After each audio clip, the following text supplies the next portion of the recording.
Welcome back to the Back in Time channel. Okay, y'all, this is going to be episode 2 of SWV and Xscape, the Queens of R&B. So, we're going to pick up where we left off from last week, right? This is when Tamika has lashed out and went off, and she had an outburst saying that her mom sided with Tasha when she stole her 30K. And the mom, of course, is outside telling her how wrong she is, or whatever, talking about nobody stole her money, whatever.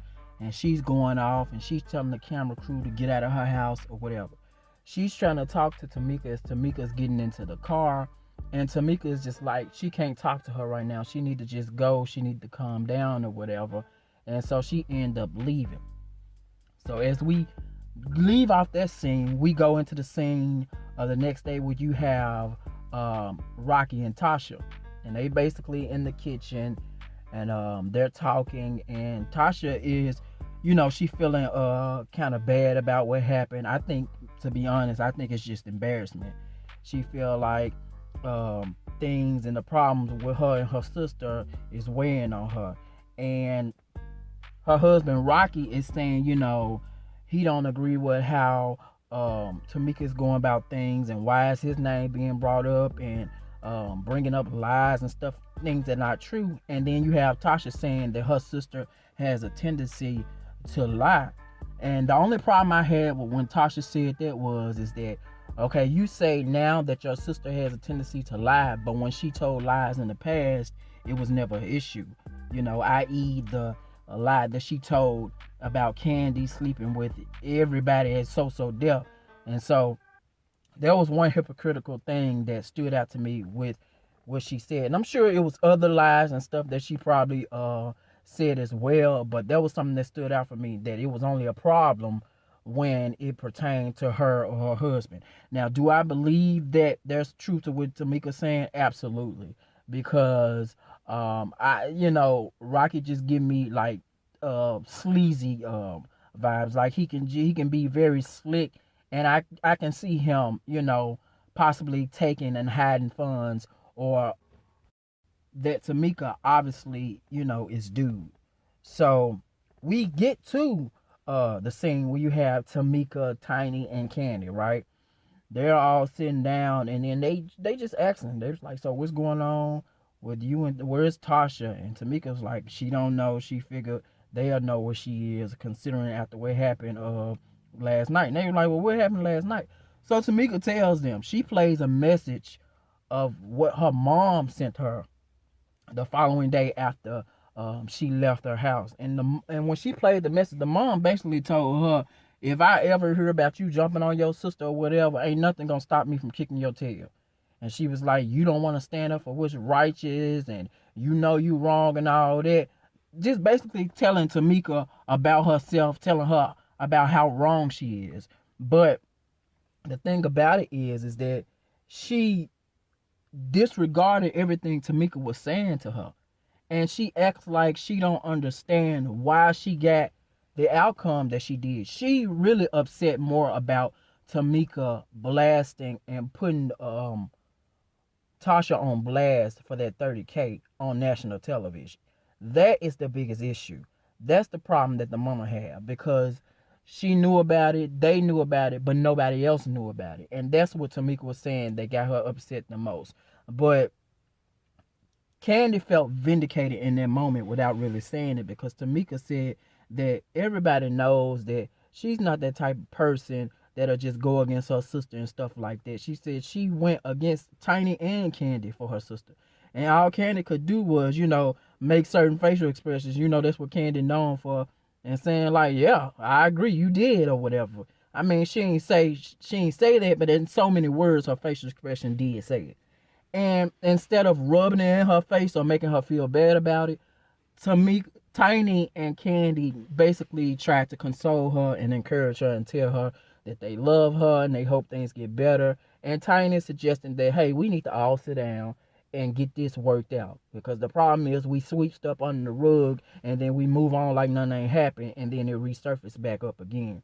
So I thought that was good of those two to try to be, positive and encourage her in the moment instead of just kicking her down and making her feel bad now that her and her sister are at odds, opposed to her and her sister going against them like it's been in the past. So we got the next scene with Lily. She is in the kitchen with her sister, and they're talking. And Lily is just talking about her upbringing, how she had hardships in her childhood. She had four sisters. She has, and she always said that they didn't have much. She had hand-me-downs, and her sister always shared a bunk bed. She always talked about what she wanted. She always wanted, when she became successful, was her own bed, and that was the first thing she bought. She also talked about her parents, how they deceased, how they passed one after another, and how she moved to be closer to her deceased parents. She also discussed and talked about how her mom helped her during her teen pregnancy when she worked overnight jobs and whatever, and she still pursued her dream of being in the studio until she got successful doing it. So I thought there was a little more insight, a little more background about who Lily is as a person. And I thought it was a good scene between her and her sister, just sitting in the kitchen and talking and stuff, and we being able to see and hear a little more about her story. So we get to the next scene where you have Taj and Tamika. Taj and Tamika are talking, and they're basically talking about the follow up of um, the meeting that they had. They talk about how they think it'll be a good idea to do the tour and stuff. They too are excited about it, but they also touch on the subject of where they are, where in her sisterhood with her sister, and she was like, basically they're not in a good place still. They still have issues. And she talked about and she discussed how she always felt like an outsider. And Taj was like, why do you feel like that? And she was talking about how she always felt like she had to agree and go along with everything her sister did and how she always rode for. And Tasha was like, why do you feel like you had to do all that? And Tamika was like, that's the only way she felt accepted. That's the only way she felt love from her mom. If she went against anything with Tasha, she would feel like an outcast. They would just basically put her on the outskirts. She was the redheaded stepchild. And I thought that was interesting because usually it's always the baby that gets the most attention. With Tamika being the youngest, you would think that she would get the special treatment, be spoiled, and get all the attention from the mom. But in this case, it's the opposite.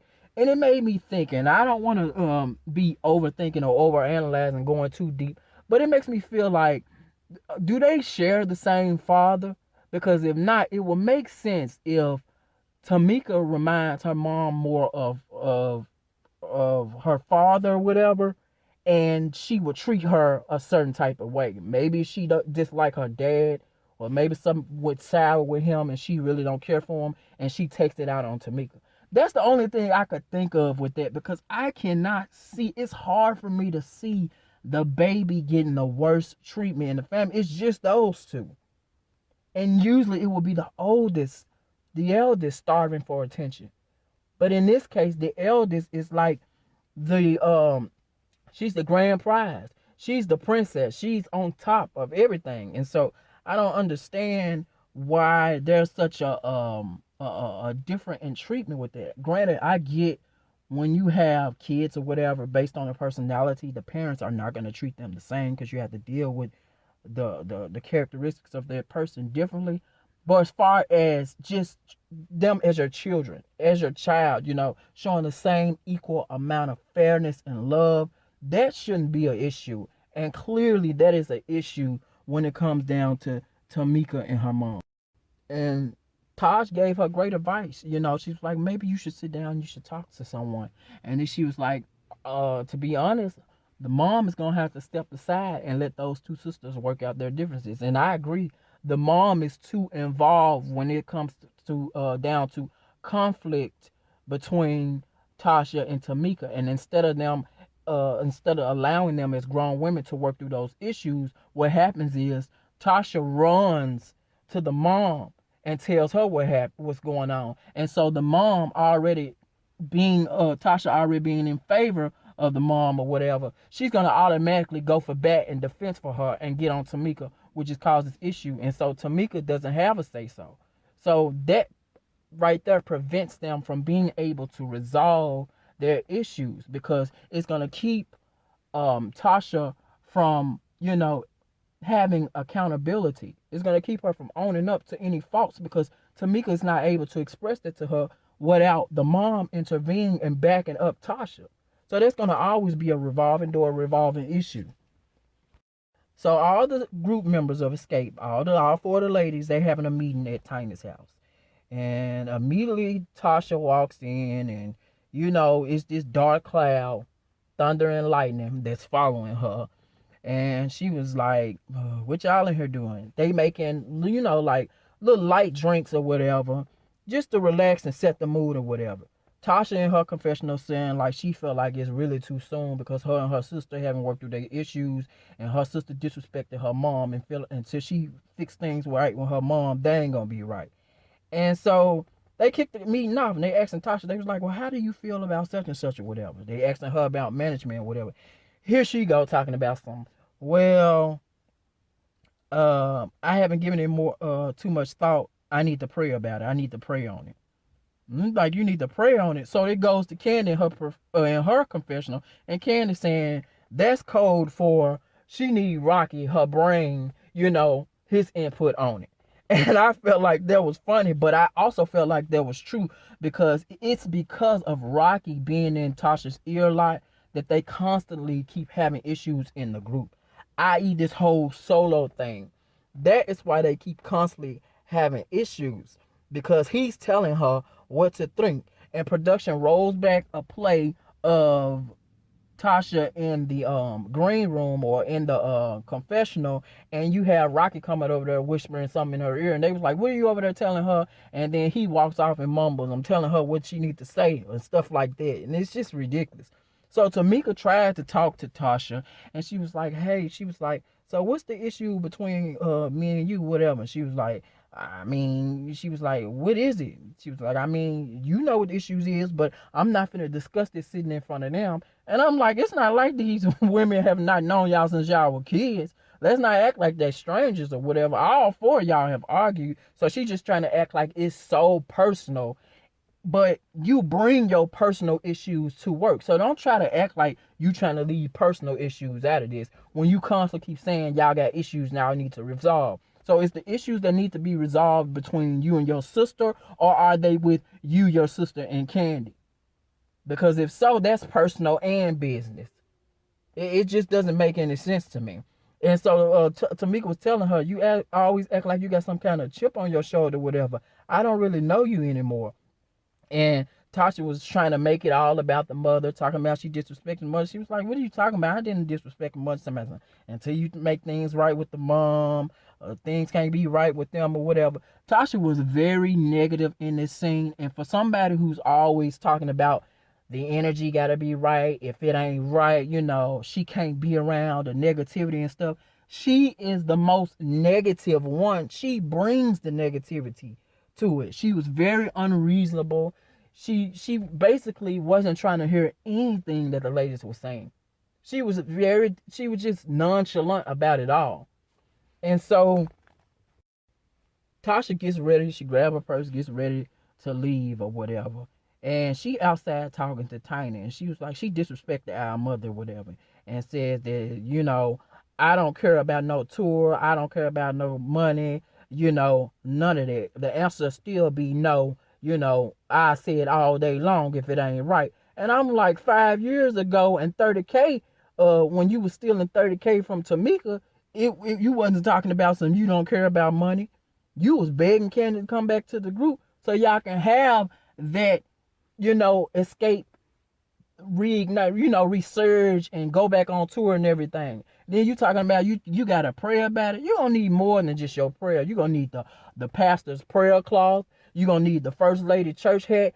And you're going to need the usher's white cloth that she throw on them when they fast out and fall out. Because Tasha got some issues, and the issues that she has is not just with the group. It's not just with her sisters. It's within herself. And until she figured that out and work through that, then she going to always have this issue.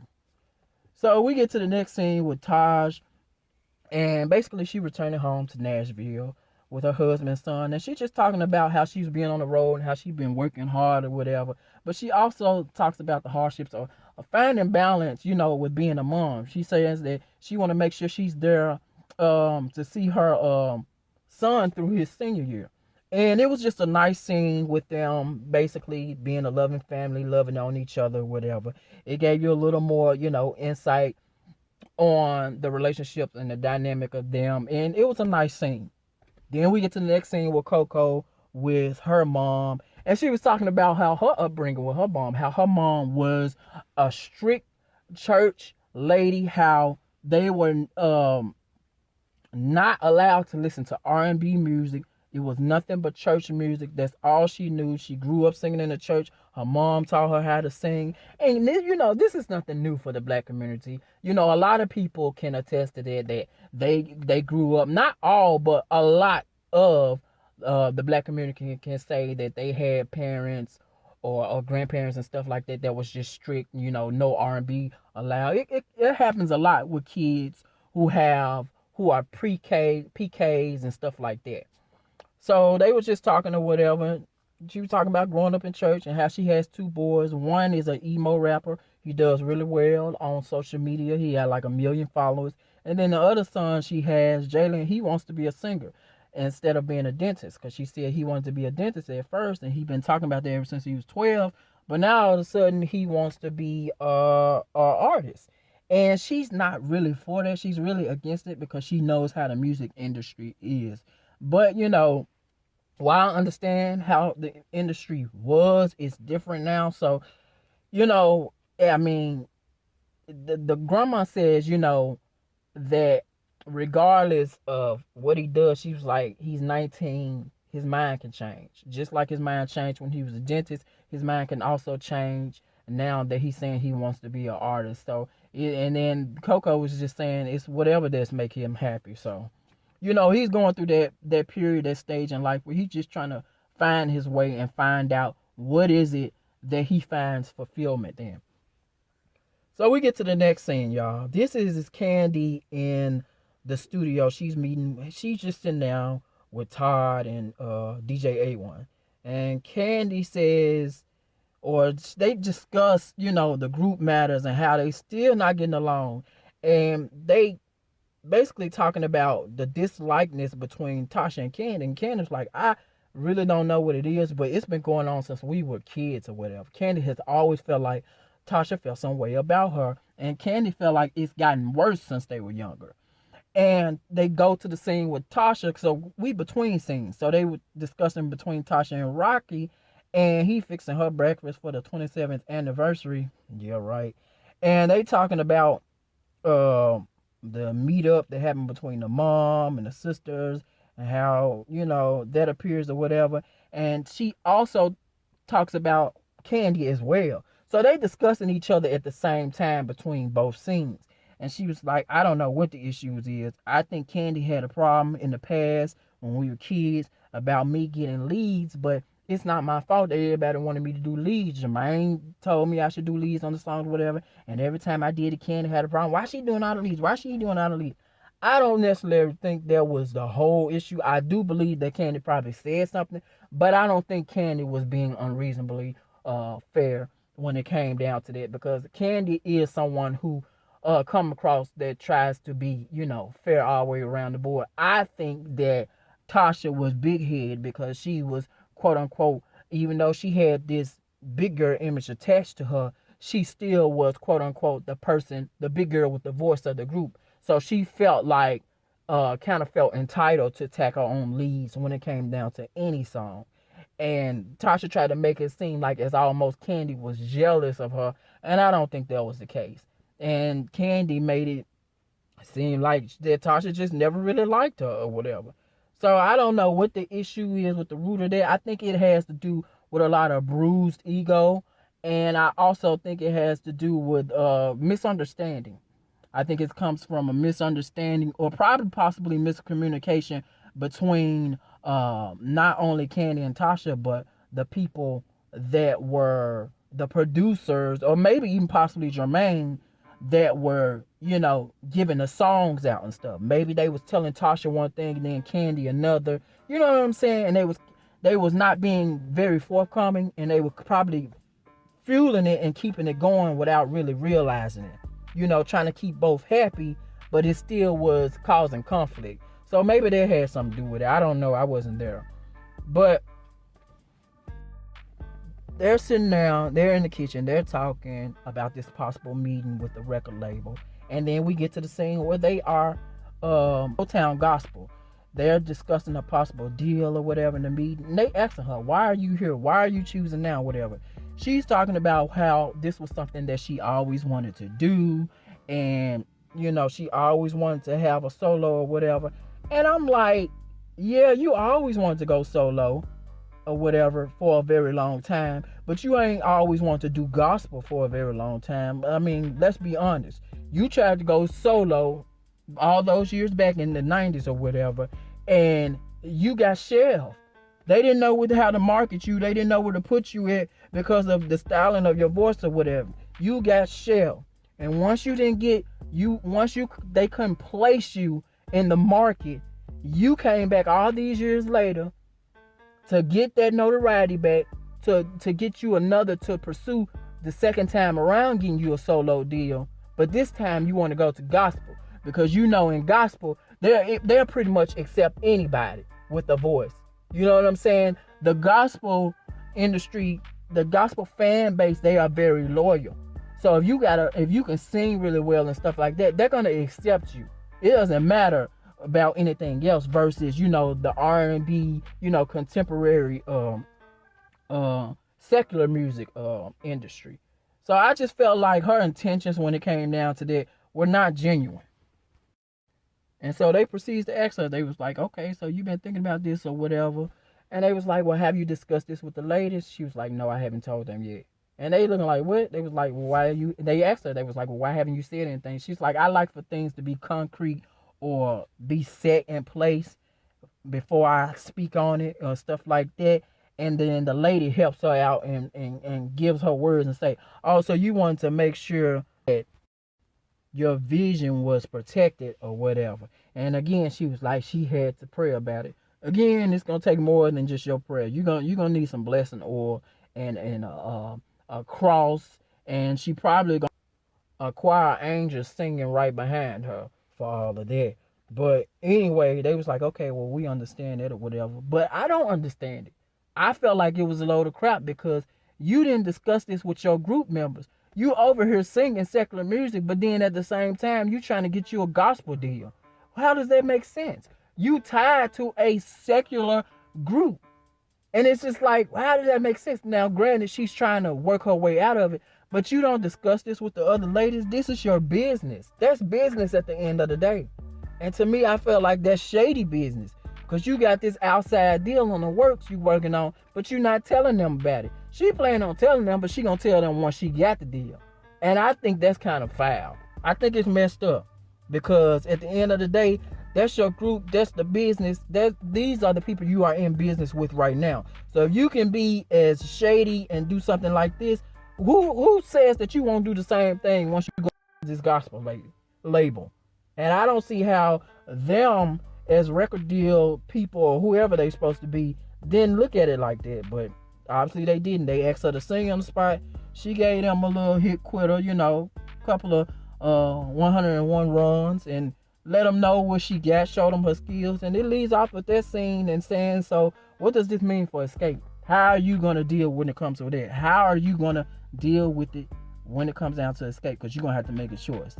So now we left with that dilemma. She got to choose between her deal and Xscape. And we're going to pick up off this scene next week. So that was basically the review of this. I thought this episode, it was okay. It wasn't good as the first one, but nonetheless, it still was a good episode. I really think that Tasha is smelling herself to the upteenth power. And it's crazy because, during last year or whatever, when all the drama was going on, with the group and whatever, everybody was basically defending Tasha, saying that the group was doing her wrong, they outcasted her and stuff like that. Everybody was rooting and on her side. But now you get to see that the group wasn't lying. You know, you got 3 people against 1. You know, if the majority is saying the same thing, everybody can't be lying. And we see how Tasha is moving. I do think that Tasha probably means well for the most part, but her execution is off. And I think the root of her execution of things are being off is because of who's in her ear. And of course, that got to be her husband, Rocky, aka in candid words, the brain. So we're going to see how this goes and this ends up, playing out next week. But these are just my thoughts about it. I want to hear you guys' thoughts about what you thought about this episode down below. Go ahead and leave your thoughts, and I will talk to you in the next video. Thank you so much for watching. Be sure to like, share, and subscribe here with us at Back in Time. But until next time, this is a good time. Get the stepping. This is a good time. Get the stepping.